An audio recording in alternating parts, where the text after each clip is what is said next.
India. So before that, let me give you a short introduction about India. Since ancient time, India is having an incomparable position in the whole world to the economic, cultural and religious inheritance. तो India की जो position है, they are enjoying their position because of economic, cultural and religious inheritance which we are getting it from our heritage people, from our hereditary. So India is known for its spices, muslin cloth, indigo, etc. So many part of the countries came to India to start trading in India. So one of the country was Europe. तो Europe एक ऐसी country थी जो India में पहली बार आई और उन्होंने India के साथ ट्रेडिंग करना स्टार्ट किया. तो ये इंडिया और यूरोप के बीच में जो ट्रेड होता था उसमें बीच जो लैंड सेंटर था that was known as Istanbul. Istanbul एक ऐसी जगह थी जहां पर इंडिया और यूरोप आकर मिलते थे. बट कुछ टाइम के बाद इस्तांबुल को कैप्चर कर लिया मुस्लिम ट्रेडर्स ने और जिसकी वजह से यूरोप को इंडिया के साथ ट्रेड करने में पॉसिबिलिटीज में थोड़ा प्रॉब्लम होने लग गया.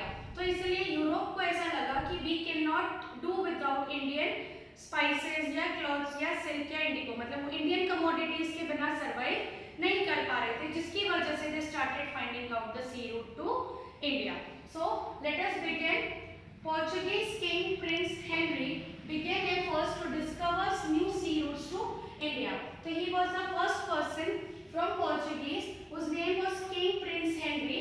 He gave a financial help and with his help he sent Bartholomew Dias from his country to find a sea route to India. So instead of finding sea route to India, he found out Cape of Good Hope. मतलब उसे पैसे दिए गए कि तू जा और India के लिए न्यू रूट ढूंढ, पर उसने केप ऑफ गुड होप को सर्च किया. उसके बाद थे हमारे Christopher Columbus.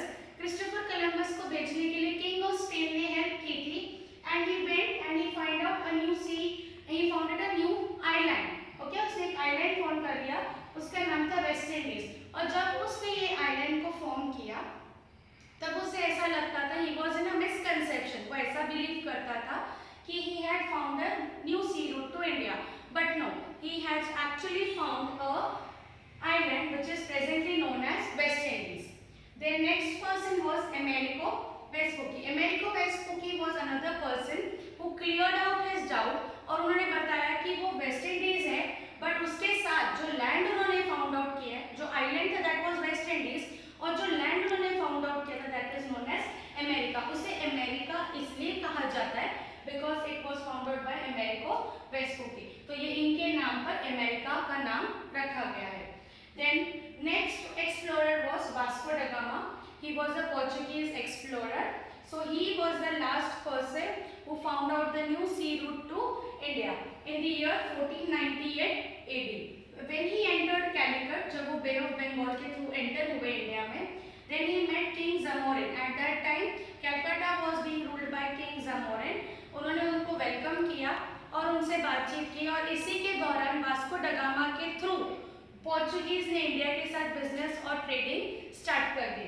And because of Vasco da Gama this was a very great important event of history which opened the doors for the other European countries. मतलब Vasco da Gama की entry was for Portuguese dealing, but उसके साथ ही world में एक सबसे बड़ा event था जहां पर पोर्चुगीज के साथ बाकी सारी कंट्रीज को भी डोर्स ओपन हो गए ताकि वो इंडिया में आ सके और ट्रेडिंग कर सके. So the next part of the chapter is arrival of Europeans to India. So as we have discussed earlier, Portuguese के आने के बाद यूरोपियंस तो पहले से ही इंटरेस्टेड थे, तो ये सेकेंड पार्ट है. So when Portuguese came to India 100 years के अंदर within a span of 100 years they captured Diu, Daman, Goa, Kochi and Malacca.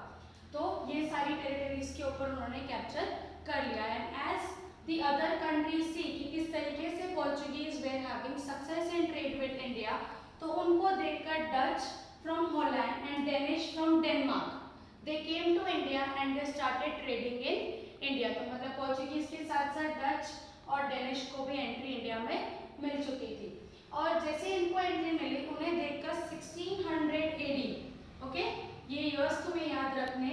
यहाँ पर क्वीन एलिजाबेथ उस टाइम पे इंग्लैंड में की क्वीन थी, तो उन्होंने ईस्ट इंडिया कंपनी को परमिशन दिया कि you can enter India and you can start trading in India. तो जैसे ही उन्हें परमिशन मिली तो वहाँ पर सबसे हॉकिंस, ये एक शिप के कैप्टन थे। ये पहली शिप थी जो इंडिया में एंटर कर चुकी थी और इनका मेन एम था कि वो इंडिया में खाली ट्रेड के साथ साथ बाकी चीज़ों को भी धीरे धीरे कैप्चर करें। तो जैसे ही उन्हें क्वीन एलिजाबेथ से परमिशन मिली, उनके साथ कैप्टन विलियम हॉकिंस के साथ काफ़ी सारे ब्रिटिशर्स थे जो इंडिया में आए, उन्होंने अपनी लैंडिंग करवाई। बट उस टाइम पर प्रॉब्लम ये हो चुकी थी कि पोर्चुगीज़ का बहुत ज़्यादा डोमिनेंस था। Portuguese way very powerful at that time, तो इसीलिए इनकी जो शिप थी वो वापस उन्हें ले जानी पड़ी। उसका रीज़न ये था कि Portuguese way ruling at that time.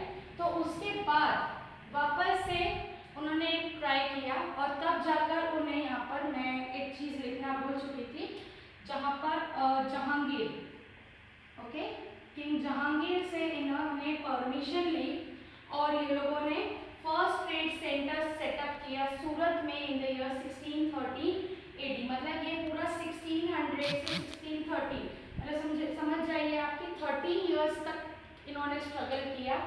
Ship लेकर आए, शिप लेकर आने के बाद काफ़ी साल तक ट्रेडिंग करते रहे, बट इन्होंने कभी सेंटर सेटअप नहीं किया। इनकी कोशिश थी कि हम ट्रेडिंग तो कर ही रहे थे, बट उनकी मेन एम क्या थी या मेन गोल क्या था, टू सेटअप अ सेंटर। तो जब उन्होंने किंग जहांगीर से परमिशन ले ली तो उन्होंने फर्स्ट ट्रेड सेंटर सूरत में सेटअप किया, कोठा में, इन 1613 AD। और उसके बाद धीरे धीरे उन्होंने अहमदाबाद, बारूच और बड़ौदा में ट्रेडिंग करना स्टार्ट कर दिया। फिर उसके बाद दे सेटअप इन आंध्र प्रदेश, चेन्नई, कोलकाता और मुंबई उनका हेडक्वार्टर बन गई इन द ईयर 1678। इन्होंने सूरत से स्टार्ट किया। अब ये चाहते थे कि हम ये सारी टेरिटरीज, मतलब जो पोर्चुगीज के अंडर थी वहाँ पर रूल करें। बट उस वक्त सबसे बड़ी प्रॉब्लम ये थी कि ये जो मुंबई वाला रीजन है ना, यहाँ पर सारे महाराष्ट्रियंस थे और सारे मराठा राजा थे जिनका पावर बहुत ज़्यादा था।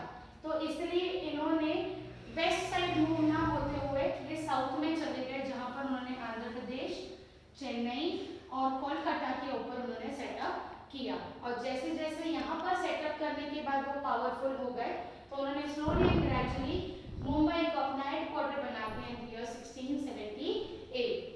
फिर उसके बाद ये सारी चीज़ें हो जाने के बाद फिर फ्रेंच की एंट्री हुई थी इन द ईयर 1668। इसी दौरान, मतलब 10 साल के अंदर अंदर फ्रेंच भी इंडिया में आए, क्योंकि उन्होंने देखा पोर्चुगीज किस तरीके से आ रहे हैं, डच और डेनिश किस तरीके से आ रहे हैं, किस तरीके से ब्रिटिशर्स आए, तो फ्रेंच भी they were the tough competitors for the Britishers. तो दे अराइव्ड इन 1668 और उन्होंने भी 3 जगह पर सेटअप किया था। एक था माहे, कराईकल और दूसरा था पौंडीचेरी। पौंडीचेरी का पहले नाम था Puducherry, but now it is said as Pondicherry, तो इसलिए मैंने यहाँ पर पौंडीचेरी लिखा है।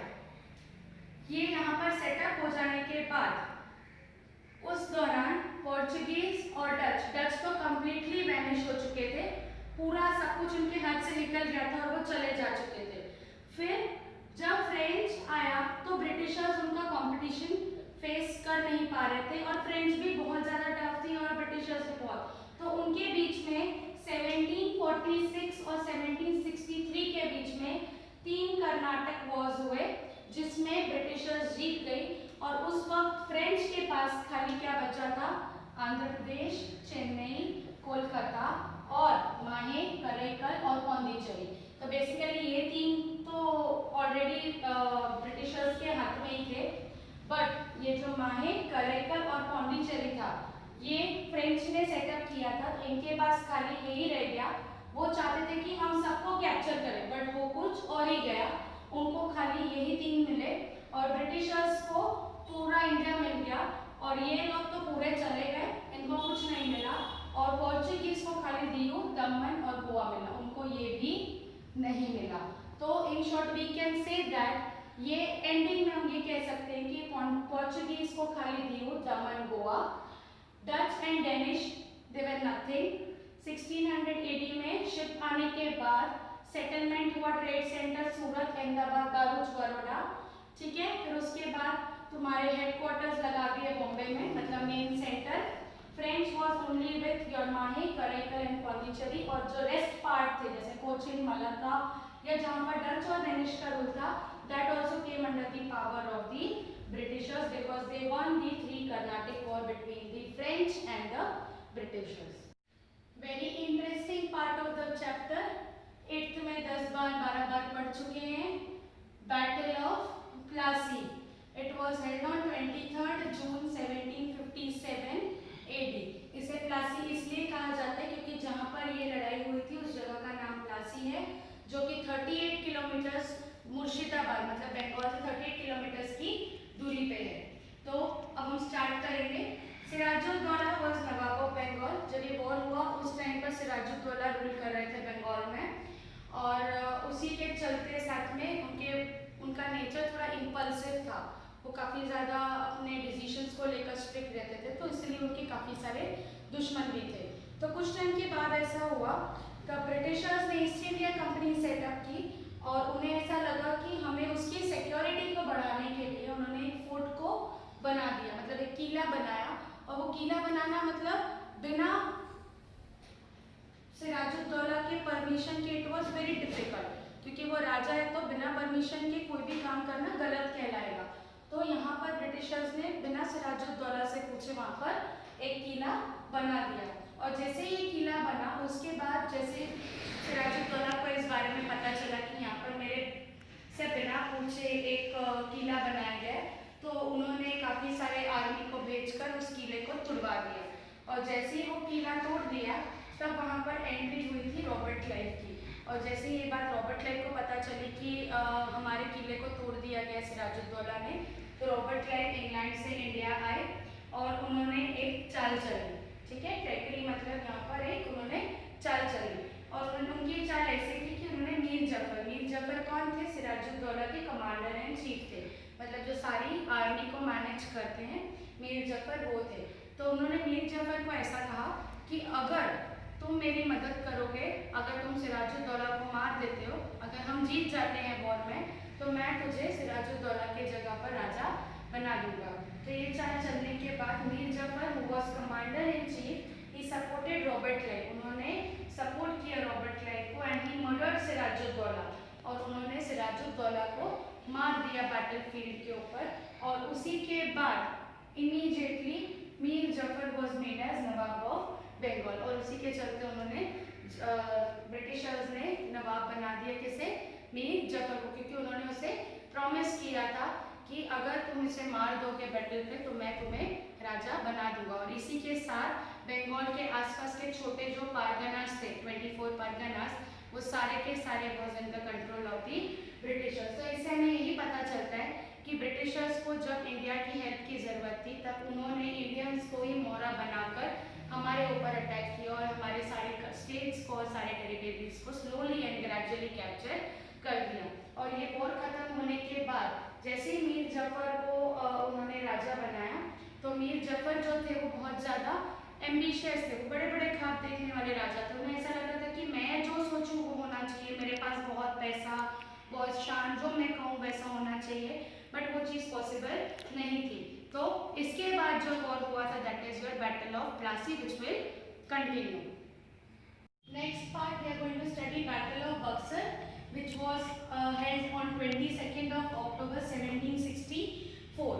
सो जैसे बैटल ऑफ प्लासी में हमने देखा किस तरीके से मीर जफर को कॉन्स्पिरेसी में डाला गया था रॉबर्ट क्लाइव ने, और मीर जफर ने सिराजुद्दौला को मारा।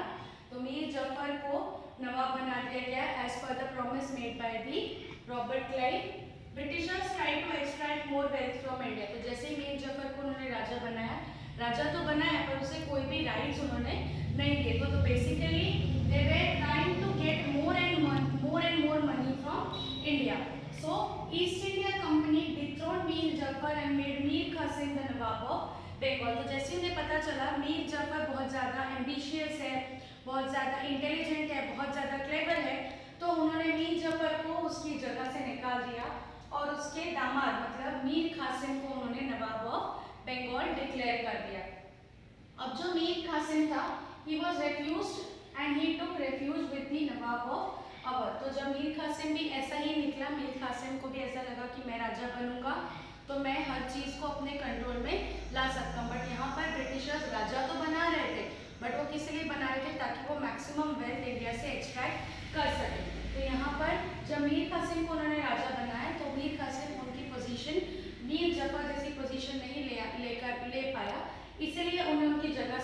दिया गया और उन्होंने उस टाइम पर नवाब ऑफ अवध की हेल्प ली। Awadh is presently known as Lucknow, और अवध के साथ साथ वहाँ पर एंट्री ऑफ शाह आलम हुई थी, मतलब शाह आलम उस वक्त लखनऊ आए थे और उन्होंने तीनों ने मिलकर, मतलब मीर कासिम जो राजा था, अपना नवाब ऑफ अवध जो राजा था, और साथ में शाह आलम, इन तीनों की मदद लेकर उन्होंने बक्सर में ईस्ट इंडिया कंपनी के खिलाफ एक वॉर डिक्लेयर किया। और जिस जगह पर ये वॉर हुआ था वो बक्सर था, इसे इसलिए हम लोग बैटल ऑफ बक्सर भी कहते हैं। और उसमें सबसे मेन चीज़ थी, यहाँ पर east India company fought United against the army. Army किसकी आर्मी? नवाब ऑफ अवध की आर्मी, मीर कासिम की आर्मी और शाह आलम की आर्मी। इन तीनों की आर्मी ने ब्रिटिशर्स के अगेंस्ट फाइट किया और उसके बाद जो रिजल्ट आया उसमें ब्रिटिशर्स जीत गए और ये तीनों जो थे वो हार गए। इसलिए उन्हें लास्ट में दीवानी राइट्स मतलब जहाँ पर उन्हें टैक्स कलेक्ट करने का राइट, जिसके लिए वो लोगों ने इतनी मेहनत की थी, वो उन्हें at the end of the day battle of Buxar के बाद उन्हें वो मिल गया। दीवानी राइट्स मतलब उन्हें टैक्स कलेक्ट करने का राइट मिल गया, और वो भी कहाँ से? From the states of Bengal, Bihar and Odisha. तो इससे हमें ये पता चलता है कि सिराजुद्दौला जो कि टैक्स, वो चाहते थे कि ब्रिटिशर्स इंडिया के साथ ट्रेड करें but by paying proper taxes.